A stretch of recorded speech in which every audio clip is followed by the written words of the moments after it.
Ang ating Bombo News Analysis sa may kaugnayan sa mahigpit na monitoring ng pamalansa para sa paggawa ng farm-to-market roads. Yatid ni Bombo Kervin Gamad.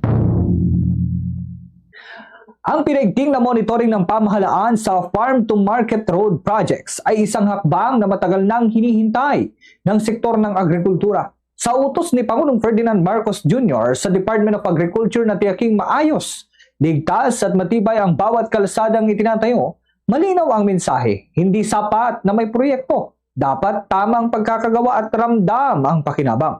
Ayon kay Palace Press Officer Attorney Claire Castro, binigyang diin ng Pangulo ang maigpit na pagbabantay sa mga proyekto upang masiguro na nasusunod ang pamantayan at natatapos ang mga ito sa itinakdang oras.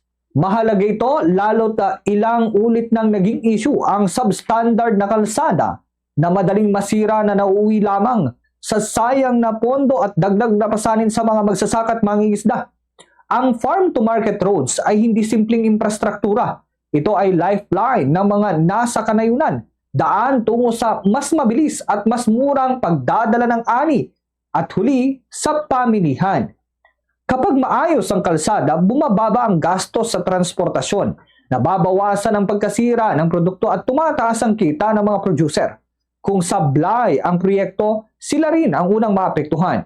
Mahalaga ang utos ng Pangulo na agarang bayaran ng mga contractors na maayos ang trabaho at sumusunod sa kontrata.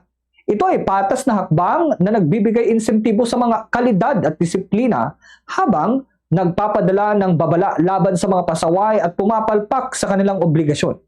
Bagamat wala pang detalyeng inilalabas ng Malacanang tungkol sa kabuang halaga ng babayaran sa mga contractors, ang mas mahalaga ay ang patuloy na pagbabantay sa mga nagpapatuloy na proyekto. Sa huli, ang tunay na sukatan ng tagumpay ay hindi sa dami ng kalsadang naipatatayo, kundi kung gaano katibay, kapaki-pakinabang, pangmatagalan ang mga ito para sa mga magsasaka, mangingisda at sa ekonomiya ng bansa. Yan ang ating Bombo News Analysis. Ako si Bombo Kervin Gamad. Basta Radyo, Bombo!